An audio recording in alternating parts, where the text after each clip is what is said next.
자, 우리가 오늘부터 배우게 될 것은 저번 주는 원소를 배웠기 때문에 이번 주부터는 원자라고 하는 친구부터 시작을 한번 할 거예요. 자, 우선 원자라고 하는 것의 가장 기본적인 사전적 정의는 무엇이냐? 물질을 이루는 가장 기본 입자이다. 이렇게 생각을 하시면 될 것 같고요. 그리고 원소라고 하는 개념은 셀 수 없었던 친구였기 때문에 그 원소를 세기 위하여 만든 단위라고 생각하시는 게 이해하기 편할 겁니다. 그래서 원자는 우리가 개수적 개념이라고 이야기를 할 수가 있어요. 개수적 개념이라고 보시면 되겠고, 자, 이 원자라고 하는 친구는 크게 가장 중요하게 두 가지입니다. 첫 번째가 바로 원자핵이죠. 자, 원자핵의 가장 중요한 특징들은 두 가지가 있어요. 가장 중요한 건 두 가지야. 이 가장 중요한 걸 우리가 언제 배웠었어? 물리 시간에 한 번쯤은 배웠었어. 뭐라고 배웠습니까? 플러스 전하로 끼고 있다 라고 했었고, 두 번째로는 움직임이 없어요. 그치? 그리고 화학에서 중요한 특징을 두 가지 꼽자면은 원자 중심에 위치한다. 오케이? 원자 중심에 위치하고 있다라는 거 굉장히 중요한 사실이고요. 두 번째로는 원자 질량의 대부분을 차지하고 있다.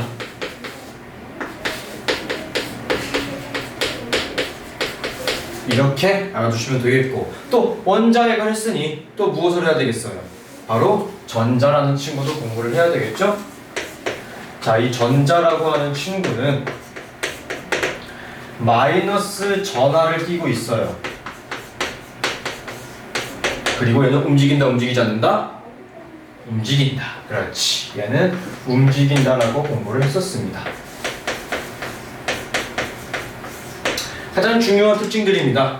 그 다음 이건 이제 원자에 대한 구조라고 볼 수 있겠고, 원자에 대한 특징을 가장 중요한 걸 하나 꼽자면은 아무래도 이게 되겠죠. 뭐냐면은 원자핵이 가지고 있는 전하의 량, 즉 원자핵의 전하량과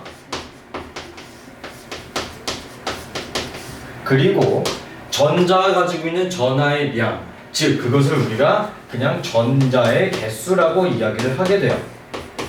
전자의 개수는 똑같이 일치하게 됩니다. 그러므로 인해서 한 가지 알 수 있는 사실, 플러스의 숫자와 마이너스의 숫자가 똑같이 일치하게 되면 결론적으로 0을 띈다고 볼 수 있겠지. 그러므로 원자라고 하는 친구는 결론적으로 전기적으로 중성을 띠고 있다라고 보여지는 겁니다. 전기적 중성을 띠고 있다. 이것이 이제 원자에 대한 특징 중에서 가장 중요한 거라고 저는 생각이 들고, 실제로 가장 중요합니다. 오케이? 즉 전기적으로 중성이라고 하는 것은 플러스 전하도 아니고 마이너스 전하도 아니다 라는 거 기억해 두시면 되겠지. 자, 다음 페이지로 넘어가게 되어서 고대의 원자 개념이 등장하게 됩니다. 첫 번째 데모크리토스, 아리스토텔레스 둘 다 중요하고 대단한 사람이지만 시험 문제에서 그나마 제일 많이 나오는 아저씨가 누구냐면은 이 돌턴이라고 하는 사람이에요. 이 돌턴이라고 하는 사람은 크게 두 가지로 본인의 원자설을 주장을 했습니다. 첫 번째, 원자는 다른 원자로 바뀌지 않아요. 저번 주에 한번 했던 내용이지 그냥 들어두시면 돼요.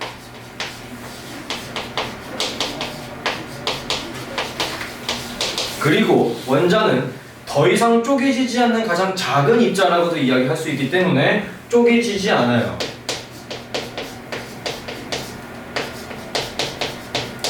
이것을 간단한 예로 표기를 해보자면 이렇게 이야기할 수 있습니다. 어떻게? 자, 이 빨간색 동그라미를 제가 쓴 것을 산소라고 한번 이야기를 해보겠습니다. 그리고 이 파란색 작은 동그라미로 표현한 것을 수소라고 이야기를 한번 해볼게요. 저 두 개를 합쳐서 우리가 물이라고 하는 친구를 만들어 볼 거야.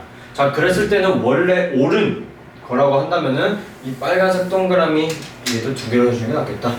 양 옆에 이렇게 수소가 붙어 있는 게 원래 옳은 모형이라고 볼 수 있겠지.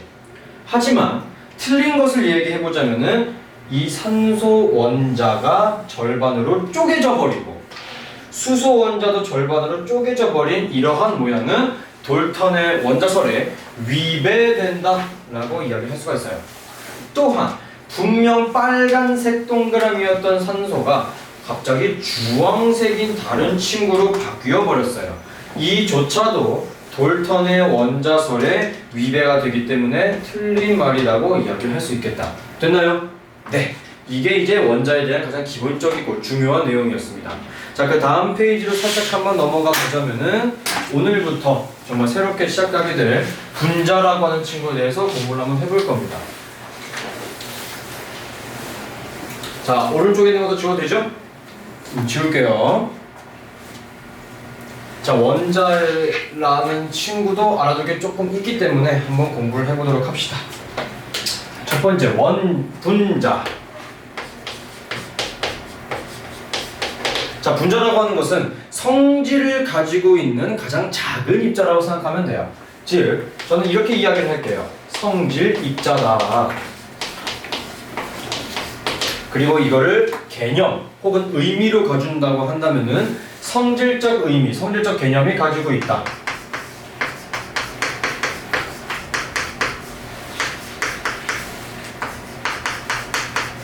이 바로 분자다라고 이야기를 할 수 있게 되는 겁니다.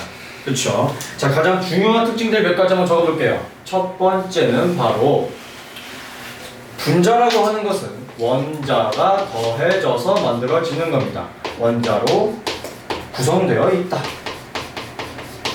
그리고 중요한 것 두 번째는요.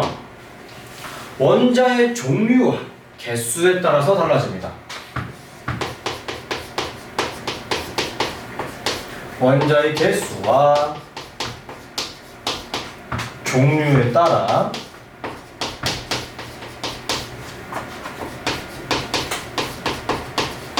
달라진다.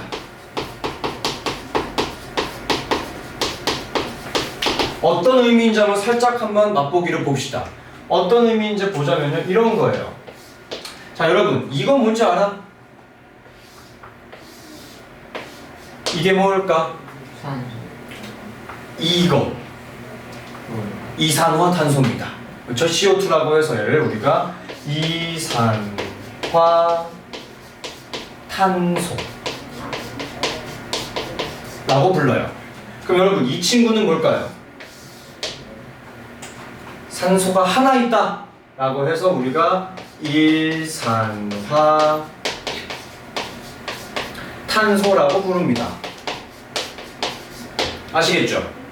자, 어때요?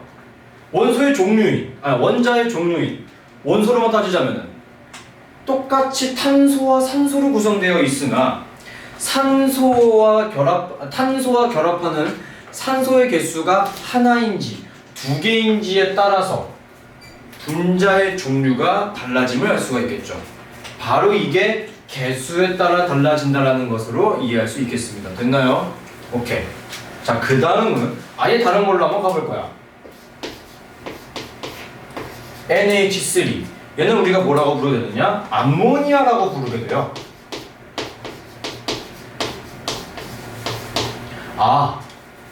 원자의 종류가 달라졌더니 분자의 종류도 완전히 달라져 버렸다 라고 이야기할 수 있는 것입니다.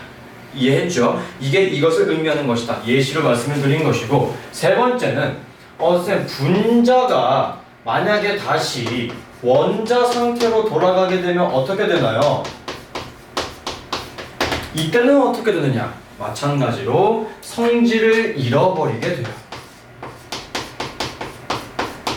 이거 하나 기억해주시는 게 굉장히 중요하겠습니다.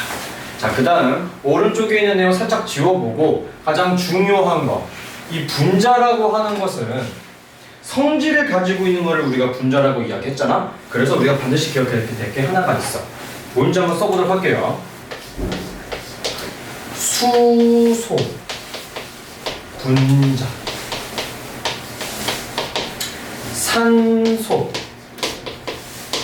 분자,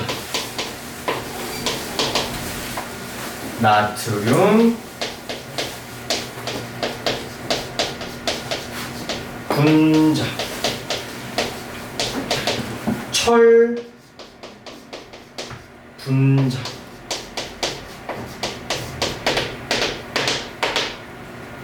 자, 여러분, 수소 분자는 우리가 어떻게 써야 되느냐? H2라고 써야 합니다. 질소 분자는 어떻게 써줘야 되느냐? N2라고 써줘야 돼요. 아하, 두 개씩 붙어 있어야지만 분자 상태구나. 그러나 나트륨 같은 경우는 이렇게 하나씩만 있어도 분자 상태라고 볼 수도 있어요. 마찬가지로 철이라고 하는 친구도 하나로만 존재해도 가능하다. 여기서 우리가 알 수 있는 사실, 이 밑에 있는 두 친구들을 우리가 무슨 원소라고 부르게 되나요? 바로 금속 원소라고 부르게 되지.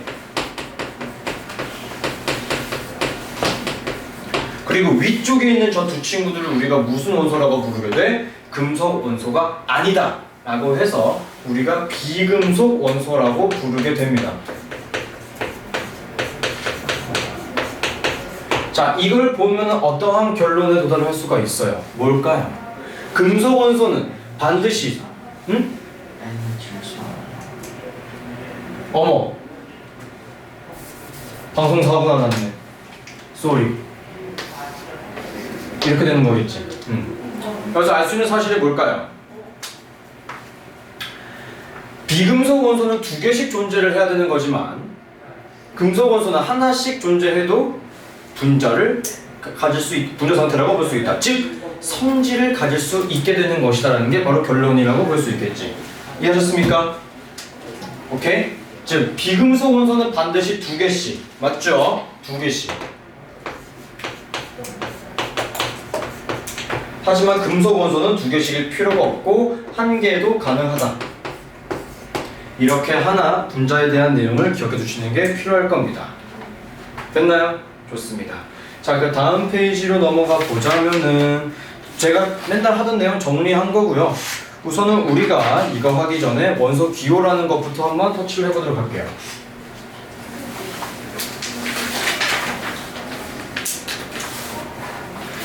자, 이 원소 기호 우리 지금 전에 썼죠? H2O2 뭐 NaFe 저런 것들이 어떠한 발전을 통해서 이루어지게 됐는지 설명을 드리도록 하겠습니다. 제일 먼저 원소 기호라고 하는 것을 제대로 처음부터 쓰기 시작했던 사람들은 역사적으로 연금술사들이 먼저 조금씩 사용하기 시작했어. 근데 이 연금술사들은 어떻게 사용을 했느냐? 제일 첫 번째, 자기들만 알아볼 수 있게 본인만 알아보는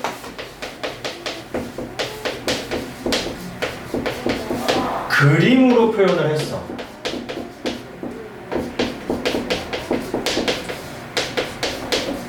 그 다음에 누구나 다 알아볼 수 있게 한번 바꿔보자 라고 한 사람이 원자설을 주장을 했었던 그 아저씨 누구죠? 돌턴. 그렇지. 돌턴이라고 하는 사람이 조금 보기 편하게 바꿔줍니다. 어떻게 바꿔주게 되느냐? 원소 이름에 원소 앞 알파벳에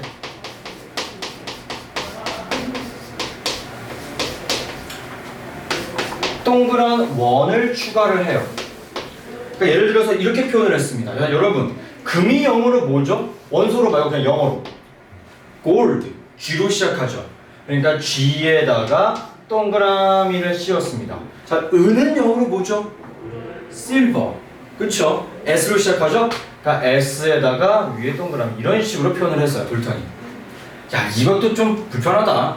첫 글자가 겹치면 어떻게 할 거냐? 라고 해서 지금의 원소 기호를 만든 사람이 굉장히 중요합니다. 이름이 뭐냐?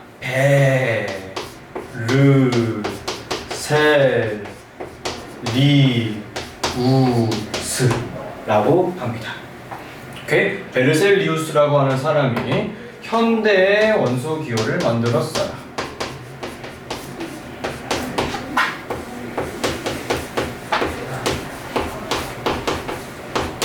알아두셔야 되는 부분입니다. 됐죠?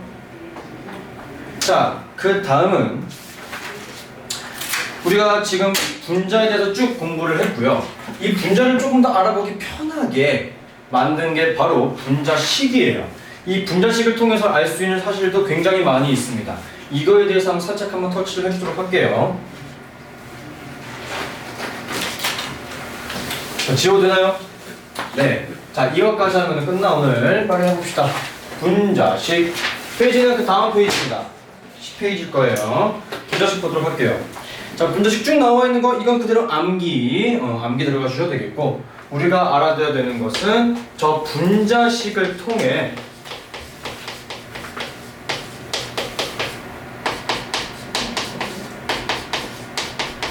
알 수 있는 것.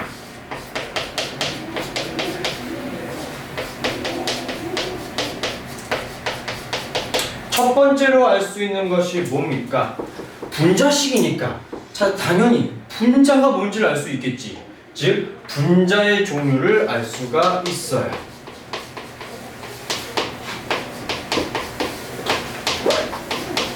자, 두 번째로 책에서 뭐라고 얘기를 했냐면은 분자를 이루는 뭐의 종류? 원자의 종류를 알 수가 있다라고 했네요. 자, 여러분 우리는 여기서 중요하게 알아주셔야 됩니다. 자, 원자의 종류라고 하는 것은 무엇을 의미하지, 얘들아? 기억나야 되는데 안 나는구나. 바로 원소이다. 꼭 기억해주세요. 아하, 분자식을 보고는 결국에는 원소를 알 수 있구나라는 게 굉장히 중요한 겁니다. 그리고 세 번째는 무엇을 알 수 있다? 바로 원자의 개수도 알 수 있게 되는 것이다. 됐나요? 오케이? 오케이, 여기까지가 수업 마무리. 문제 풀어보세요.